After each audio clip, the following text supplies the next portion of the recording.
vif du sujet, je vais, des formations professionnelles d'enseignants-chercheurs, repréciser quel est le sens des termes logement, habitat, habité. Et ça va peut-être être un petit peu long. Et puis après, je traiterai de différents points reliés au logement des jeunes. Le logement, c'est l'habitation, le toit, en appartement, en maison, avec différents statuts d'occupation, location, sous-location, propriété, hébergement gratuit, enfin, etc. C'est aussi un nombre de mètres carrés et ce sont des normes d'habitat pour protéger les personnes, évidemment. L'habitat, c'est ce qui entoure le logement. Ce n'est pas seulement le logement, mais ce qui l'entoure, c'est-à-dire le bâtiment dans lequel on habite. Ça peut être aussi le lotissement si on est dans une maison, les immeubles si on est en appartement. C'est aussi le quartier socialement habité, inscrit dans un contexte social, mais aussi les commerces, les services, les transports, tout ce que l'on appelle aménité.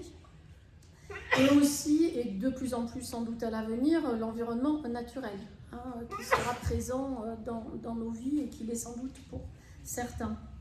L'habité, eh bien, il y a un peu deux acceptions de l'habité. Il y a une acception qui est celle des philosophes, c'est-à-dire que habiter pour la philosophie, c'est un rapport au monde et à autrui.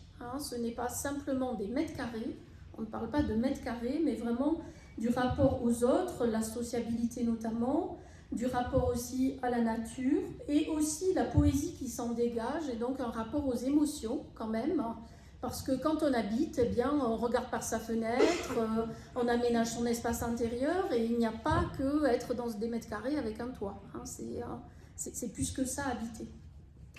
Pour les architectes, et ça dépasse évidemment le logement, l'habiter pour les philosophes. Pour les architectes, c'est la deuxième exception, dans les études d'architecture, on fait travailler les étudiants sur la manière de s'approprier un logement et un habitat. Et donc là, on est plus sur des conceptions plus restreintes. Habiter pour la philosophie, c'est plus large que ça et ça dépasse la question du logement. Alors, du côté des sciences humaines et sociales, la notion la plus anciennement travaillée, c'est l'habitat, puisque l'habitat, on travaille cette question depuis le 19e siècle. D'abord dans la botanique, puis ensuite dans les études urbaines, en géographie notamment. La question du logement, je pense qu'elle est devenue importante dans les années 50 et au-delà, ne serait-ce que parce que l'INSEE a introduit des feuilles de logement dans le recensement de la population et qu'à partir de là, on a pu étudier statistiquement l'évolution des logements en France et sur les territoires, évidemment.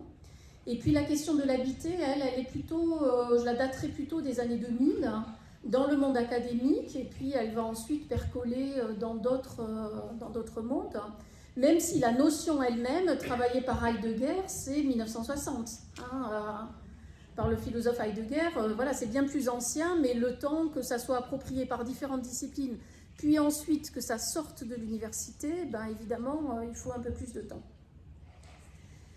Alors, si on cherche des définitions un peu plus strictes, là, c'était des définitions, ou des tentatives de description des notions. Donc, les définitions plus académiques de chercheurs de l'INED, Institut National Démographique, pour vous donner une définition vraiment écrite, constituée. Les chercheurs, ce sont des femmes qui délimitent là le logement, par exemple, si on veut le définir un peu plus précisément. Elles disent qu'il constitue le premier cadre de vie des individus avec des caractéristiques plus ou moins protectrices. Et là, elles ouvrent une parenthèse. Ce qui est protecteur pour elles, c'est la surface, l'équipement, le coût et la localisation. Fin de la parenthèse. Et ça reflète en grande partie la position sociale du ménage. Alors on voit bien que dans cette définition, il y a des éléments qui ne sont pas nouveaux. L'idée que le logement est un prolongement de soi-même, ça c'est déjà décrit dans les années 70 par des psychosociologues, qui disait que le logement est une des premières coquilles de l'homme. La première coquille étant le corps, la deuxième, la chambre, le logement, le quartier, et puis ça allait comme ça jusqu'à l'ensemble du monde. Donc le logement, c'est un prolongement de soi, c'est un espace protecteur, c'est un refuge, c'est un lieu de repos. On est à l'abri des intempéries, on est aussi à l'abri des bruits du monde, enfin on est chez soi. Et pourtant, le logement, puisqu'elles disent que le logement alors elles disent que le logement est plus ou moins protecteur. Et donc dans ce qui est mis comme protecteur, surface, équipement, coût, localisation, il manque sans doute des choses, parce qu'on sait bien aujourd'hui que le logement, pour qu'il soit protecteur, il faut aussi qu'il soit salubre, hein, il faut aussi qu'il soit bien isolé, il faut aussi qu'il soit bien ventilé, il faut aussi qu'il soit bien chauffé. Enfin bon, il y a toute une série d'éléments supplémentaires que le prix et la localisation. Il faut aussi que son environnement social soit paisible, hein, paisible au sens de pas bruyant, pas un environnement social dans lequel on se sent agressé et dans lequel il y a des agressions pour partie. Et puis il faut aussi que le logement soit protecteur par un environnement naturel, parce que dans un certain nombre d'endroits, la minéralité est telle que la protection n'est pas non plus suffisante. Et puis, pour qu'un logement soit protecteur, il y a aussi l'histoire et l'état psychique des individus, hein, puisque si vous avez connu des événements dramatiques, vous venez d'un pays en guerre, si vous avez connu des incendies, des inondations, si vous avez été battu dans un logement, si vous êtes séparés, des choses un peu moins dramatiques mais sont quand même traumatisantes pour les individus, si l'on vous a cambriolé, eh bien votre logement il n'est plus aussi protecteur que ça, quoi, hein. Il n'est pas suffisant pour se sentir protégé. Donc c'est quand même assez difficile de définir toutes ces notions, et évidemment c'est en évolution permanente du point de vue de ces définitions. Alors maintenant je vais vous présenter, je vais attaquer un peu plus le sujet sous 4 points. Le premier point sera de vous dire qu'il y a jeunes et jeunes, hein, ça a déjà été un peu dit mais je vais y revenir, et qu'il y a donc des gradients de difficulté dans l'accès au logement chez les jeunes. Dans un deuxième temps, je vais vous parler des logements dans lesquels vivent les jeunes. Dans un troisième temps, de ce qui est particulier dans la question du logement des jeunes, en fait, par rapport au reste de la population. Et puis, pour finir, sur la relation des jeunes au logement, à l'habitat et à l'habité. Alors, il y a jeunes et jeunes. Pierre Bourdieu l'avait dit, hein, la jeunesse n'est qu'un mot. Et donc, la jeunesse, c'est une catégorie englobante qui cache bien des divisions. Et ça n'est qu'un mot aussi parce qu'on présume que la jeunesse se comporte différemment des autres catégories d'âge, ce qui n'est pas prouvé, hein, sur un certain nombre de choix qui sont faits, en tout cas. Donc dans les sous-catégories de jeunes, j'ai essayé d'en typifier quelques-unes, mais bon, voilà, ça vaut ce que ça vaut, hein, on pourrait en faire d'autres, bien sûr. Hein. Vous travaillez tous sur les questions de jeunesse, donc vous pourriez vous-même en rajouter des quantités. La première catégorie qui permet de décomposer les jeunes, je dirais que c'est en fonction de l'activité. C'est-à-dire, il y a des jeunes actifs, il y a des jeunes inactifs, donc inactifs qui ne travaillent pas, et puis il y a des jeunes étudiants. Et dans ces 3 catégories, la plus connue, ce sont les étudiants. Les étudiants parce qu'il y a des observatoires statistiques qui permettent de les connaître, notamment l'Observatoire de la vie étudiante. Il y a aussi, moi j'ai des sociologues à l'université de Nantes, mais il y en a dans un certain nombre d'universités qui construisent eux-mêmes leurs questionnaires sur les étudiants dans différentes universités, et la question du logement est questionnée. Dans l'Observatoire de la vie étudiante, le logement, ce n'est pas la partie la plus questionnée, même si ça a augmenté au fur et à mesure du temps. Hein. On connaît les étudiants, mais pas toujours nécessairement du point de vue de leur logement, et encore moins de leur habitat et de leur habité, je dirais. Là, pas du tout. Alors, on connaît bien les étudiants aussi parce que leur croissance a été considérable depuis 30 ans. Et rien qu'entre 2011 et 2021, on a eu 30% d'étudiants en plus. Et il n'y a pas eu pour autant la quantité de logements proposés en parallèle. Hein. Il n'y a pas eu non plus la quantité de postes d'enseignants à l'université en parallèle, ni de postes de BIATS, secrétaires, etc. Et puis ces étudiants, ils ont aussi des durées d'études plus longues. C'est-à-dire, sur ma génération, la plupart des étudiants s'arrêtaient à Bac+2 ou à Bac+3. Aujourd'hui, ils sont nombreux à aller jusqu'au Bac+5. Quoi, hein. Donc ça aussi, ça joue sur le fait de rester en études beaucoup plus longtemps. La deuxième sous-catégorie de jeunes qu'on pourrait construire, c'est celle autour de l'origine sociale des jeunes. Parce que les jeunes de milieux aisés vont trouver plus facilement des logements que les jeunes de milieux populaires et aujourd'hui de classe moyenne, et encore plus que les jeunes dans la misère ou avec des très faibles revenus, qui sont ceux qui évidemment vont galérer le plus.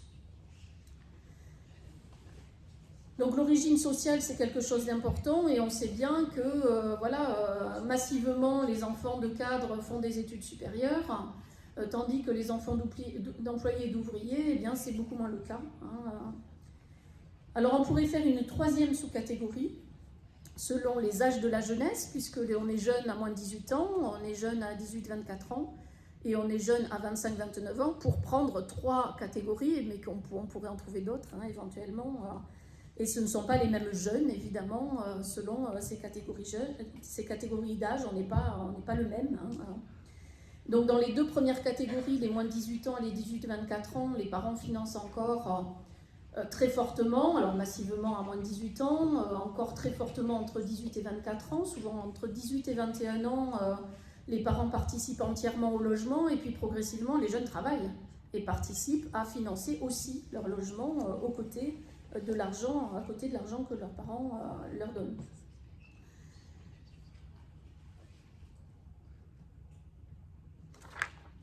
Et puis il y a d'autres critères qu'on pourrait rajouter, par exemple la séparation sans soutien financier d'un des parents, quel que soit le milieu d'origine et l'âge, ça peut être compliqué. Donc je vais vous donner un exemple, moi aussi, je n'ai pas de vidéo, mais je peux vous le lire. Donc c'est Pascale Dietrich-Ragon, qui est une spécialiste du logement, notamment insalubre, mais qui s'est intéressée aussi à la question du logement des jeunes, qui est une chercheure de l'INED. Elle cite une jeune fille, Caroline, alors les noms sont toujours changés, les prénoms sont changés.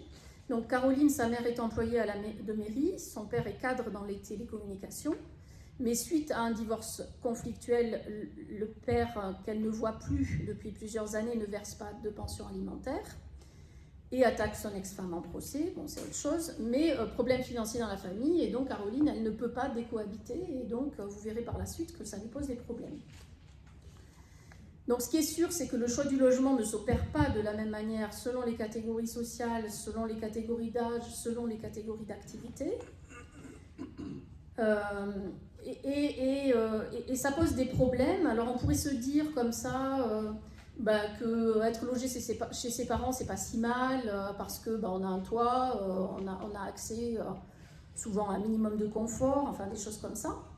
Mais ceci étant dit, quand on regarde en Île-de-France, eh bien 1/5 des étudiants mettent 1 heure pour aller sur leur lieu d'études. Et puis moi, je fais faire à mes étudiants depuis plusieurs années, j'en ai 60 chaque année, à travailler sur les questions d'habitat et d'habiter. Et je leur demande où ils habitent, enfin ce genre de choses. Et il y en a un nombre conséquent, un tiers, qui met 45 minutes de transport et ils viennent de la banlieue nantaise. C'est-à-dire d'une commune de banlieue, je ne parle même pas du périurbain ou de l'espace rural, parce que de l'espace rural j'en ai aussi, et là ils peuvent mettre 1h30, qui viennent tous les jours et qui n'ont pas pris de logement pour des raisons de coût. Donc Caroline, qui est l'étudiante interrogée par Pascale Dietrich-Ragon, elle habite Marly, en région parisienne, elle se lève à 5h30 pour aller étudier dans le 12e arrondissement. Elle dit qu'elle n'a pas de loisirs, et elle dit aussi « je suis crevée, je n'en peux plus ». Et elle a 22 ans. Bon, c'est pas terrible, quoi. Évidemment, ça fait pas rêver. C'est-à-dire que, de ce point de vue-là, il n'y a pas de jeunesse. Enfin, je veux dire, les jeunes mettent autant de temps pour aller étudier que les actifs pour aller travailler dans un certain nombre d'agglomérations. Alors, un étudiant de milieu aisé, il va trouver plus facilement son logement, et souvent plus à proximité de son lieu d'études, mais malgré tout, ça peut s'avérer compliqué de se loger, y compris dans les milieux aisés, parce qu'il y a beaucoup d'agglomérations tendues, et dans les territoires détendus, on n'a pas beaucoup de marché locatif, et donc ça peut être aussi compliqué également. Et je crois que c'est un rapport de l'USH qui disait « Y a-t-il des territoires détendus aujourd'hui ?» L'Union sociale de l'habitat. C'est vrai qu'on peut se demander un peu, des fois, au vu des prix atteints un peu partout, il n'y en a pas beaucoup. Alors, deuxième point, quelle est la caractéristique du logement des jeunes ? Donc les jeunes, globalement, disposent d'un logement. Satisfaisant, c'est autre chose. Mais enfin, en tout cas, il y a un toit et un lit.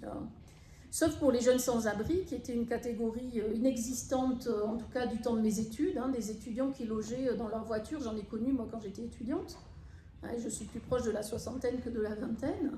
Donc voilà, c'est pas quelque chose de nouveau, bien qu'on... Peut-être ça augmente, je sais pas, c'est pas un fait très bien renseigné, en fait. Mais par contre, les jeunes sans-abri, ça n'existait pas quand j'étais jeune, et aujourd'hui, voilà, on en voit, hein, et c'est inacceptable, mais ils sont là, et c'est quelque chose d'installé dans le paysage, d'insoutenable, mais malgré tout existant. Alors, le logement standard des jeunes, puisque quand même la très très grande majorité a un logement, c'est souvent une pièce, leur chambre.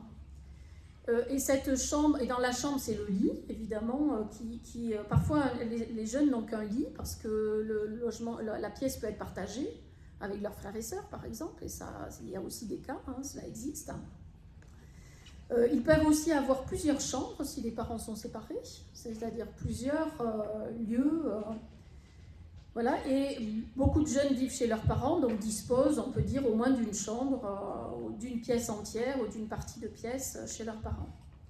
Pour les jeunes qui résident en logement indépendant de celui de leurs parents, c'est la majorité d'entre eux à 25 ans, hein, la très grande majorité a un logement indépendant. C'est une petite typologie, c'est plutôt un studio ou un T1, et très rarement un T2 ou un T3, sauf si le jeune est en couple.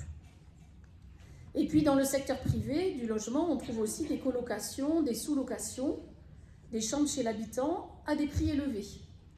C'est-à-dire que dans les colocations, là aussi enquête auprès de mes étudiants de cette année, ceux qui sont en colocation, ils payent 500 € par mois. Donc des colocations, des logements dont les loyers sont à 2000 €, hein, avec des taux de rentabilité, je pense, vraiment très importants. Hein. Et il y en a, et ce n'est pas nouveau non plus. Ça existe depuis très longtemps dans pas mal d'agglomérations. Et ceux qui ont un logement indépendant, parmi mes étudiants, ils sont entre 500 et 600 € à Nantes. Donc c'est très élevé. Hein. Là aussi, si vous avez plusieurs enfants en études, il vaut mieux avoir les moyens, quoi. Le secteur public, lui, il loge peu les jeunes, peu dans le logement social ordinaire, comparé aux autres catégories d'âge que loge le logement social. Et même dans les résidences sociales, les CTU, tout le logement Crous ou pour les jeunes travailleurs, il y a des logements, et bien entendu, vous faites tous des efforts, hein, c'est sûr, mais on sait toujours que c'est insuffisant. C'est-à-dire, y compris les étudiants boursiers ne sont pas logés au Crous. Hein, une faible partie, ils sont logés. Enfin, en tout cas, dans les territoires tendus. Territoires détendus, peut-être que tous sont logés. Hein. Et puis, il y a une autre catégorie de logement des jeunes qui est, et statut, c'est la propriété. C'est-à-dire qu'il y a aussi des jeunes propriétaires, uniquement dans la tranche 25-29 ans, ou très faiblement avant. Hein. Et ces jeunes propriétaires, c'est à peu près un quart des jeunes de 25 à 29 ans qui est propriétaire. Ce sont les jeunes actifs, en fait, hein, qui commencent à accéder à la propriété. Certains sont actifs jeunes, hein, enfin, dans tout un tas de métiers manuels, vous êtes actifs assez jeunes et accéder à la propriété, en particulier en milieu rural, c'est quelque chose qui est présent. Mais ils sont moins propriétaires que ce n'était le cas il y a 30 ans. Hein. L'accession à la propriété des jeunes ménages, elle est compliquée, avec des plus jeunes. Donc non seulement ils auront payé cher leur loyer pendant tout leur temps d'études, en participant au loyer avec leurs parents, mais après, le modèle qui a été celui du français jusque-là, qui était l'accession à la propriété en bout de course, ça risque d'être un modèle contrarié. Alors, quelques témoignages de ces jeunes et de leur logement et des difficultés à trouver des logements. Donc, Marie, 23 ans, étudiante, boursière échelon 5, qui est interrogée en 2023 à Nantes, et qui dit « Nous, on a trouvé notre logement une semaine avant la rentrée. C'est en appelant par désespoir le Crous qu'on a trouvé cette solution. Ah, c'était terrible, tout l'été à faire des dossiers dans tous les sens, avec des fois une sorte de compétition en mode premier arrivé, premier servi. Nous, on ne pouvait pas, on travaillait dans notre campagne à 3 heures de la ville où on voulait étudier. Donc le temps de s'y rendre, le logement était déjà loué, c'était désolant. Ce qui était abusé, c'était l'exigence en termes de garant. Genre, tu avais mon père qui n'avait pas le salaire nécessaire pour être garant. Mes parents sont séparés et ma mère est en situation de handicap. Donc clairement, à eux deux, ça ne pouvait pas le faire. Pareil pour mon copain, ses parents n'étaient pas assez riches pour être garants, catégorie C de la fonction publique tous les deux. Quand tu as des parents pas riches, tu présentes trop de risques pour le propriétaire. Visal, même pas en rêve. 45 000 papiers, puis au final, c'est tellement la course que les proprios préfèrent un joli dossier avec 2 garants qui gagnent 4 fois le loyer que ton vieux dossier de pauvre avec Vital. Voilà. Bon, ça donne une idée de la stratification sociale et de la manière dont les jeunes, évidemment, la vivent. Autres exemples, plus difficiles encore, je dirais. Donc, un jeune homme, Moka, c'est un surnom qui lui est donné, interrogé par Pascal Dietrich-Rago. Il a un loyer de 446,90 € mensuel au Crous. Il compte tout au centime près. 400 € de bourse, mais il doit aussi payer assurance habitat, transport, nourriture. Son job d'été lui a permis de payer la caution le mois de septembre, mais il n'a rapidement plus un sou, à tel point qu'il n'avait pas de quoi s'acheter à manger, et il fraudait dans les transports car il ne pouvait pas payer de ticket. Tous les ennuis se sont ensuite enchaînés. Il était venu avec sa voiture de Limoges à Paris, il a eu des contraventions qu'il n'a pas pu payer, etc., etc. Voilà, des couverts bancaires, des pénalités. Voilà. Il a finalement sollicité le Secours Pop et c'est aujourd'hui grâce à cette aide qu'il vit sur le plan alimentaire et à l'aide de sa mère qui lui donne ce qu'elle peut pour arriver à se renflouer. Ces problèmes de logement ont tellement envahi sa vie qu'il a arrêté ses études. Enfin, il n'arrive plus à aller en cours. On n'est pas très étonné. Deuxième exemple, peut-être un moins dramatique, mais pas à Paris. Les coûts du logement sont très forts dans nos territoires urbanisés ou littoraux, mais évidemment c'est toujours pire à Paris. Donc l'Apole, il est à Gradignan, dans la banlieue bordelaise. Il a un loyer de 371 €, mais il y a 191 € d'APL, 521 € de bourse, échelon 5. Il retourne à Pau tous les week-ends pour jouer en club de basket. Il a un job d'été qui lui paye voilà, les à côté, on va dire. Sa mère entretient le véhicule, son père lui donne un peu d'argent, les parents ont des très faibles moyens. Il mange aux rues à 1 €, fort heureux que ça existe. Le midi, le soir, il cuisine ou il achète de la bouffe d'étudiants, des pizzas et des hamburgers, grosso modo. Enfin, en tout cas, quand c'est acheté. Et il sort une fois par trimestre à Bordeaux et un petit peu avec son club de basket de temps en temps, mais les sorties, c'est évidemment pas tous les jours. Bon, voilà, au vu de ces frais, c'est-à-dire au poids du logement dans le budget, en fait, pour les étudiants, pour les jeunes de manière générale, étudiants ou non étudiants, eh bien, ça fait renoncer des gens à continuer des études, ou ça les fait aller vers certaines localités sans doute un peu moins chères, et ça les fait renoncer aussi à la décohabitation, tant qu'ils n'ont pas les moyens, et ces moyens, c'est souvent assez tard. Alors le logement, troisième point, le logement des jeunes, c'est bien, vous tenez, alors que c'est bientôt l'heure de manger. Le logement des jeunes est particulier donc à plusieurs titres, et singulier sans doute par rapport aux autres catégories d'âge, alors pas toujours singulier, mais un petit peu quand même. Alors il est particulier parce qu'il est très relié à la famille des jeunes, soit parce que les jeunes résident dans le logement des parents, soit parce que ceux-ci financent. Et quand on n'a pas de famille, on voit bien que c'est le plus difficile pour tous les jeunes qui n'ont pas les familles derrière eux. Le logement des jeunes est particulier parce que la sortie vers l'emploi des jeunes, elle se fait tard. L'USH, Union sociale de l'habitat, dit dans ses statistiques que le premier CDI se fait à 27 ans en moyenne. Donc c'est quand même, c'est tard, c'est plus tard que sur les générations précédentes. Et les études aussi sont de durée plus longue. Les loyers sont très élevés et ce sont les étudiants qui payent les loyers les plus élevés au vu du nombre de mètres carrés qu'ils occupent. Parce que les jeunes occupent les logements les plus petits qui sont construits dans le parc, les 9-25 mètres carrés. 9 en cité U et puis 25 mètres carrés au maximum, souvent dans les résidences sociales, ou dans du logement locatif social ou dans le privé. Les loyers sont élevés, ils se sont particulièrement élevés depuis que Alors ils se sont élevés à plusieurs reprises, ils se sont élevés au moment où l'allocation de logement social a été instituée en 1991. Il y avait eu des études d'économie statistique, donc l'INSEE à ce moment-là, qui avait montré que l'aide sociale avait fait augmenter les loyers de manière à ce que les propriétaires se retrouvent avec une augmentation conséquente. Et puis depuis 20 ans, évidemment, on a toutes ces augmentations de loyers dans toutes les métropoles, les villes moyennes, les espaces littoraux, enfin bon, sur un certain nombre de secteurs qui se sont quand même étendus, alors que précédemment, les prix élevés, c'était Paris. Il y a 20 ans, à Nantes, on ne se logeait pas à ces prix-là, et j'imagine que c'est partout la même chose. Là encore, l'USH nous dit que les jeunes sont la seule classe d'âge dont le taux d'effort pour se loger dépasse les 30% de budget. C'est-à-dire la classe d'âge entière, hein, c'est pas juste une partie. Et 13% ont du mal à payer loyer ou charges dans les 24 mois qui ont précédé le questionnement. Quatrième point sur ce qui fait particularité chez les jeunes, c'est aussi l'habitat polytopique.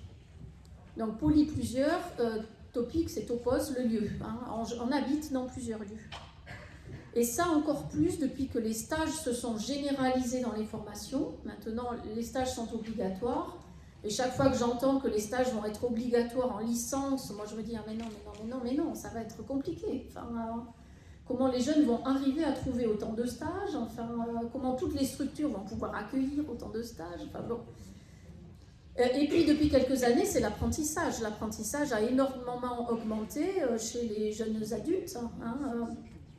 Et ça aussi, ça pose des questions, à la fois parce que le nombre de logements nécessaires est plus fort, puisque les jeunes ont une chambre chez leurs parents ou un appartement indépendant, et puis ils ont leur logement le temps du stage, et donc c'est 2, 3 logements.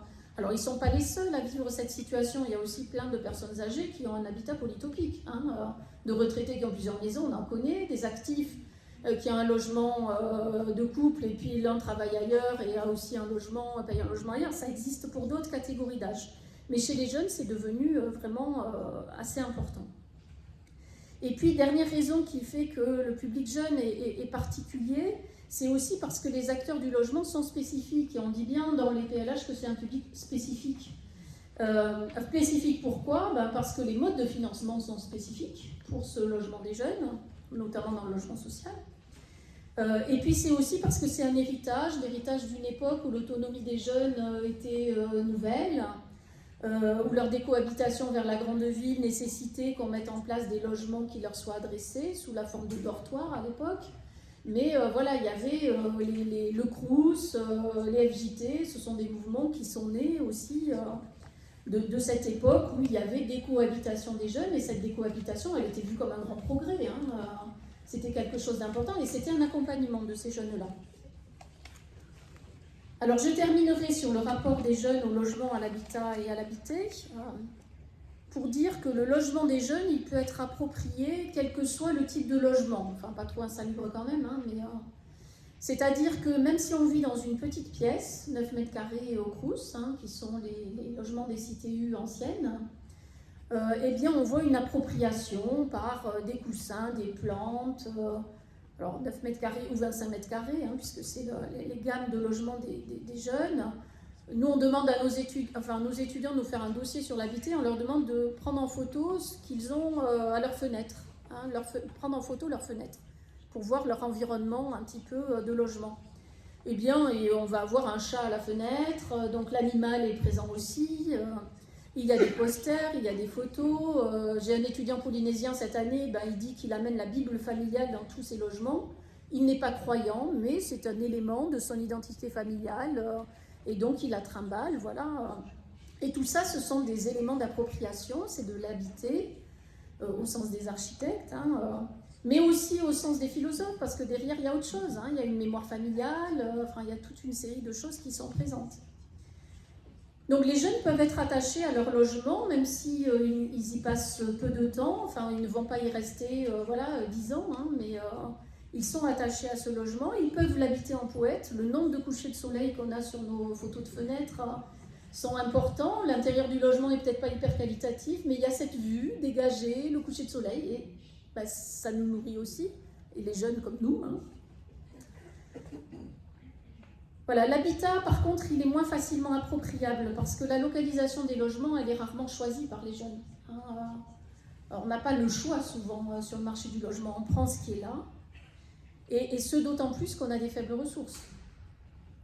Le choix des jeunes, et souvent des étudiants, mais pas que des étudiants, aussi des autres jeunes en études, souvent dans les modalités de choix, il y a le logement lui-même, mais il y a aussi la proximité du lieu d'études, ne pas faire trop de transport, pouvoir être très proche, et puis le prix. Or, on voit bien que tout ça fait que les jeunes ne vont pas forcément trouver immédiatement à côté de leur lieu d'études, en tout cas pas les plus pauvres d'entre eux. Le lien social dans leur environnement, dans leur habitat, eh bien, il est souvent assez faible, pour plusieurs raisons, parce que beaucoup de jeunes ont un emploi aujourd'hui, y compris étudiants. C'est Pascal Dietrich-Ragon qui dit « Ils avaient travaillé pour étudier, mais ils finissent par travailler pour se loger ». Et c'est une formule tout à fait exacte, parce que parmi nos étudiants, enfin moi je le vois chaque année, on a de plus en plus d'étudiants qui ont des 15 heures, 20 heures, voire plus de travail, du travail de nuit, qui ne sont pas forcément au courant, qui peuvent se mettre en dispense d'activité à l'université pour aller travailler, donc qui se mettent en difficulté du point de vue de leurs résultats.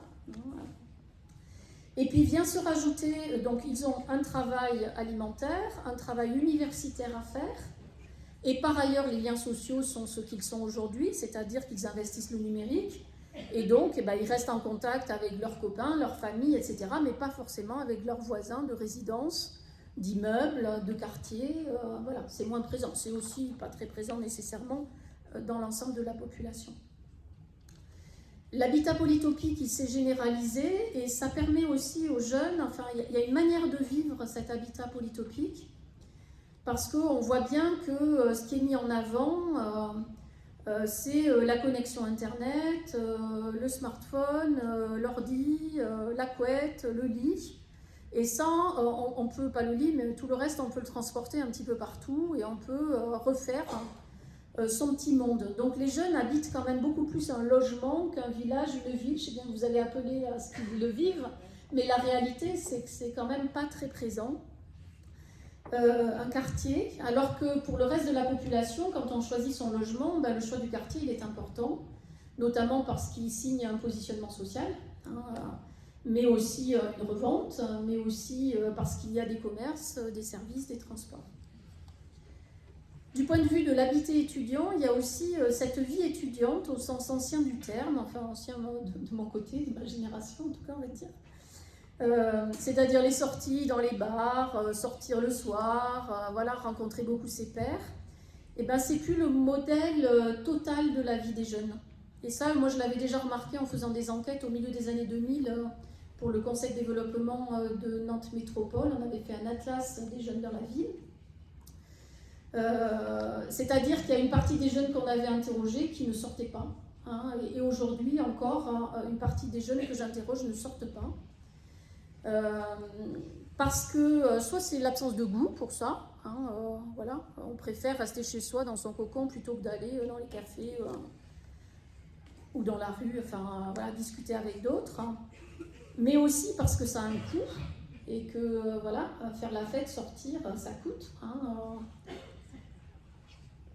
Alors, il y a aussi des propositions gratuites, mais bon, malgré tout, ça a quand même un coût. Et puis aussi parce qu'on a toute une série de jeunes qui sont isolés, et ça n'est pas nouveau non plus, puisque c'était déjà montré au début des années 2010. C'est-à-dire qu'on a un certain nombre de jeunes décohabitants qui sont isolés, autant dans les résidences sociales, il y a un travail d'accompagnement, mais quand on part dans le parc privé, il n'y a pas d'accompagnement, et donc des jeunes isolés, il y en a de plus en plus. Sans doute, enfin c'est pas très mesuré, hein, je vous dis ça, mais il n'y a pas de mesure de ça. On le sait en tout cas que la décohabitation peut parfois se payer au prix fort, se retrouver tout seul, c'était le modèle hein, de décohabiter, d'être indépendant.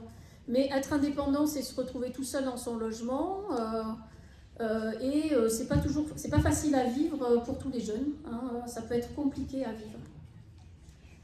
Voilà, donc en conclusion, j'arrive à la conclusion, je vous remercie de votre patience.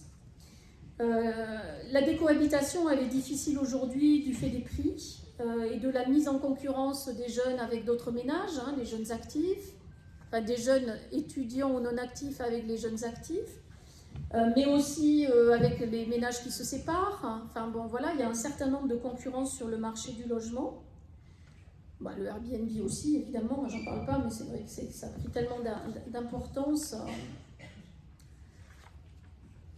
Il faut voir aussi que pour les jeunes, une des difficultés, c'est aussi les mobilités quotidiennes longues pour ceux qui vivent dans leur famille, mais aussi pour ceux qui ont décohabité parce qu'ils n'habitent plus toujours à côté des facs. Hein. Il faut des fois aller chercher un logement plus loin. Hein, et encore plus pour les étudiants venus des milieux ruraux et qui font une navette de chez leurs parents à la ville pour travailler, pour étudier, qui ont vraiment des mobilités longues. Il faut voir aussi qu'il y a cette mobilité qui est bloquée le temps de la jeunesse, hein, avec des difficultés, ça j'en ai pas parlé jusque-là, à déménager. Hein, c'est-à-dire quand on veut déménager, on n'est plus étudiant, on veut aller vers son premier emploi, ou on veut aller, voilà, on veut partir un an en Erasmus et retrouver un logement après, eh bien c'est super compliqué, hein, de retrouver son logement. Ou quand on est un étudiant qui veut changer d'université pour aller vers une autre, c'est très compliqué de changer. Et donc, voilà, on finit par ne pas bouger aussi pour ne pas quitter sa position acquise d'une certaine manière. Et il y a de grosses difficultés au sortir de la jeunesse, hein, quand on devient actif, où évidemment, bien sûr, on a un salaire, mais ce n'est pas forcément plus simple. Hein. J'avais l'exemple en tête d'un jeune, il trouve son premier boulot à La Rochelle, il ne trouve pas de logement. La Rochelle, c'est l'horreur, hein, ville plus tourisme, bon, égale complication maximale. Et donc, il trouve un logement dans un garage très moyennement aménagé, quoi, hein, ventilation pas terrible, enfin je pense que du côté de la salubrité ça n'y était pas, mais avec la difficulté à se loger, ben, il a pris, hein, voilà, sa famille a nettoyé le logement, a essayé de l'aménager, parce que c'était trop compliqué, et il était actif, et il avait un salaire, mais voilà, ça n'est pas forcément plus simple. Alors, comme les tensions sur le logement ne vont pas disparaître, c'est pas un paysage très gai, hein, que je vous décris, mais enfin vous le connaissez en même temps, hein. Comme les tensions sur le logement ne vont pas disparaître parce que les coûts de construction augmentent, la densification va provoquer de la hausse de coûts de foncier. Eh bien, toutes les propositions et les énergies pour habiter mieux, et je pense que vous avez de l'énergie et des propositions, évidemment, pour avoir un loyer qui ne grève pas totalement les conditions de vie des jeunes, hein. Pour que les jeunes ne vivent pas non plus que dans des mètres carrés, hein, parce que bien sûr on peut construire du logement, mais l'isolement des jeunes, les difficultés des jeunes, il faut aussi les accompagner pour arriver à privilégier des relations sociales, ou à faciliter en tout cas des relations sociales. Je pense que toutes vos propositions seront les bienvenues pour ces jeunes qui cherchent des logements ou qui en chercheront à l'avenir aussi. Je vous remercie.